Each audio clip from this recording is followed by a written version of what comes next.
Quoi? Qu'est-ce qu'il y a, Maïsan? Maïsan, du coup, Chan, elle est proche de moi. Est-ce que... Non, je suis pas proche. Non, c'est que Chan, ça va. Chan, calme-toi. Arrête, c'était ma jambe, ça.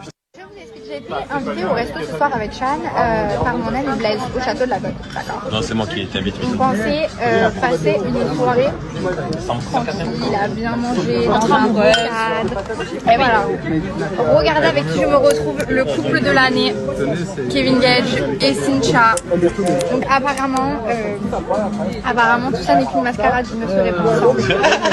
Mais moi, je suis là et je surveille ça. Quand je suis arrivée, j'ai failli faire un demi-tour. Je me suis dit, vas-y, je repars. Mais après, je me suis dit, mieux vaut guetter. Je guette. Je guette. C'est vrai que je suis pas mal, hein. Un beau teint là, sans filtre, jamais je mets de filtre. Là, je suis pas mal, hein. Jamais. À vous. Franchement, tu es très beau. Je suis pas mal du tout, là. Je trouve qu'il rajeunit le mec. Tu rajeunis.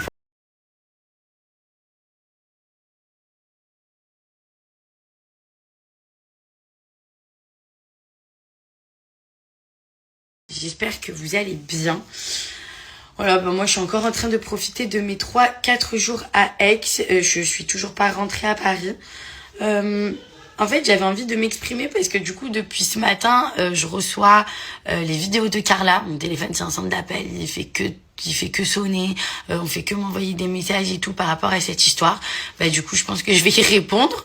J'ai pas trop le choix. Donc je vais vous expliquer quelque chose. Je vais prendre les choses point par point.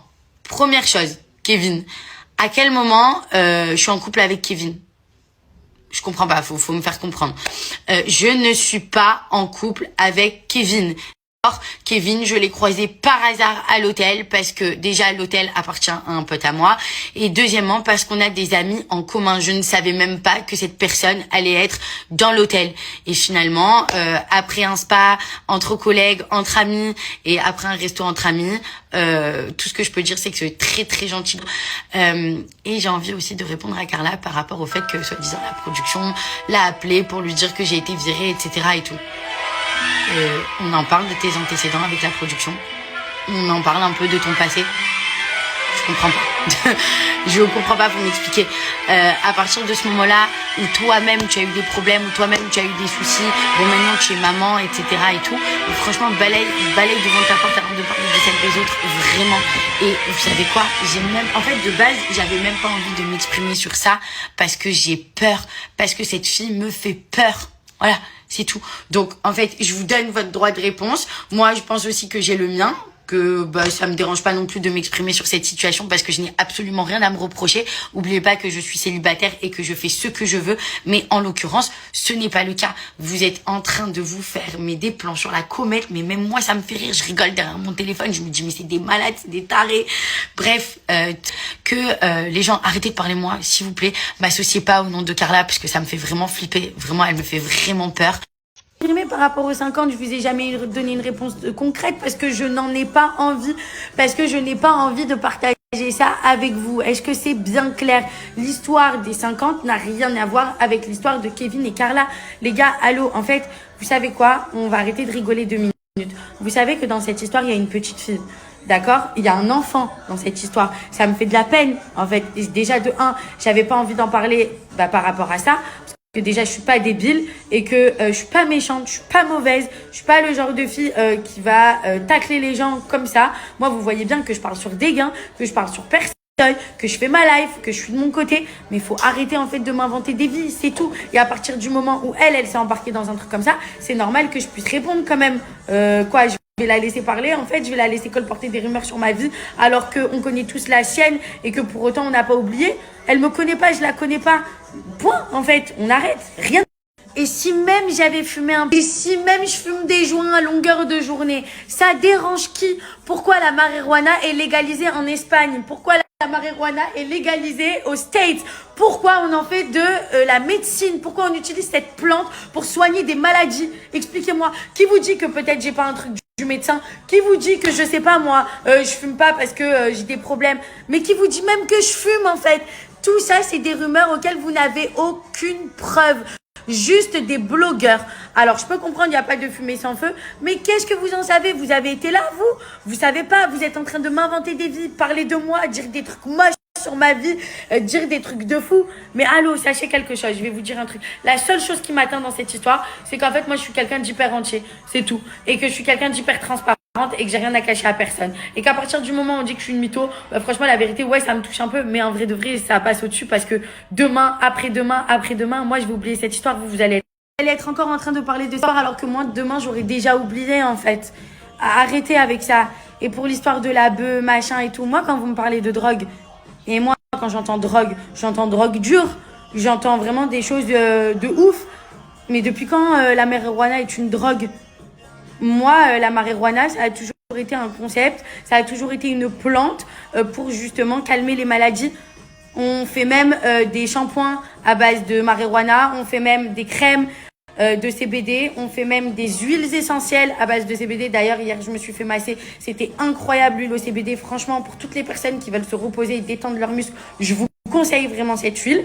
Et arrêtez en fait de dire de la merde. Arrêtez de dire de la merde. Pourquoi c'est légal dans d'autres pays? Pourquoi la marijuana n'est pas vue négativement dans d'autres pays? Et pourquoi en France vous êtes des haineux? Pourquoi en France vous aimez trop ouvrir votre bouche sur des trucs de merde? Laissez-moi tranquille, c'est clair ou pas? Il y a même des articles dans le journal où ils disent que la France est l'un des pays qui consomme le plus. Arrêtez, nous les Français on consomme le plus. Vous faites vos petites saintes nitouches là derrière vos téléphones, ouais, drogué, machin et tout. Allez vous faire foutre en fait. Allez vous faire foutre. Si j'ai envie de fumer un pétard, je fume un pétard. Si j'ai envie de m'alcooliser. Et pourquoi on parle pas de l'alcool?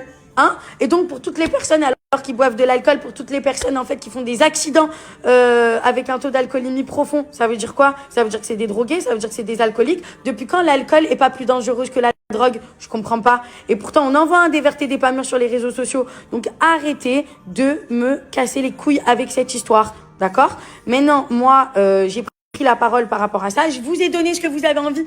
Prenez-les, faites ce que vous en voulez. Je m'en tape. Maintenant, c'est dit, c'est fait. Maintenant, juste laissez-moi tranquille. Je ne suis jamais exprimée par rapport aux 50. Je vous ai jamais donné une réponse. Vous me dites, ouais, c'est petit de la tacler sur la sorcellerie, t'as pas d'autre chose, nanana. Mais elle m'a taclé sur quoi? C'est facile alors de me tacler sur ça? Un truc auquel je m'exprime pas et un truc qui ne regarde personne. Donc en fait, j'ai juste fait ce qu'elle m'a fait. Donc si ça la dérange, ben ne fais pas aux autres ce que tu n'aimerais pas qu'on te fasse. Franchement, la vérité, pourquoi parler de moi? Pourquoi dire que je suis une vicieuse?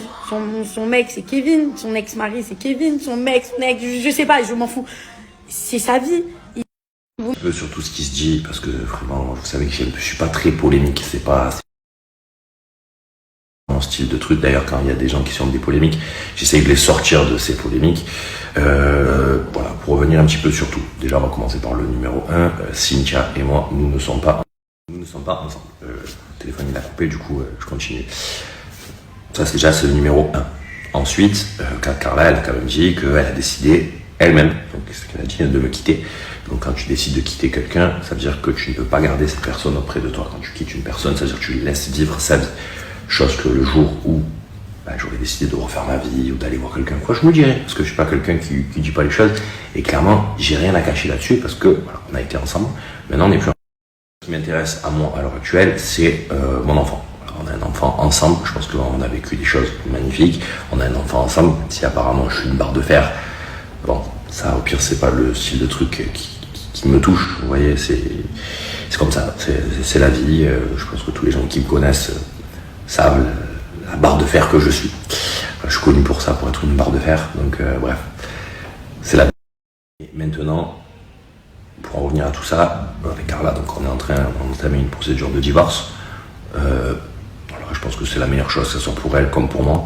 Je pense sincèrement aussi qu'on a un enfant, que cet enfant n'a pas à avoir... Voilà, si elle a envie d'exprimer pourquoi on n'est plus ensemble, elle le fera. Voilà, je pense que ça fait maintenant quelques temps que je vis quand même des moments assez compliqués dans notre couple. Voilà, c'est des trucs qui nous sont personnels. Je vais pas balayer demain une relation de 7 ans comme ça, parce que c'est pas mon style. Je pense qu'on a vécu des choses exceptionnelles, extraordinaires. On a une petite fille vraiment merveilleuse, pour ça je la remercierai jamais autant. Maintenant, je pense sincèrement qu'il faut faire attention à elle, aux deux même, que ce soit à Carla et à la petite, parce que elles en ont besoin. Je sais que Carla, voilà, les réseaux sociaux, c'est quelque chose qui pour elle est incroyable, c'est quelque chose qui c'est sa vie de tous les jours, et du coup voilà, c'est pour ça. qu'elle comme moi, quand j'entends ça fait 7 ans que j'aurais dû partir de cette relation, que j'aurais dû ci, que j'aurais dû ça, c'est son choix, c'est elle qui le dit, elle a le droit de le penser. Bon voilà, c'est maintenant pratiquement 2 ans que je vis des moments très très très compliqués. Je pense que pour ma famille, j'ai tout montré que j'étais capable, ce que j'étais capable de faire ou de ne pas faire.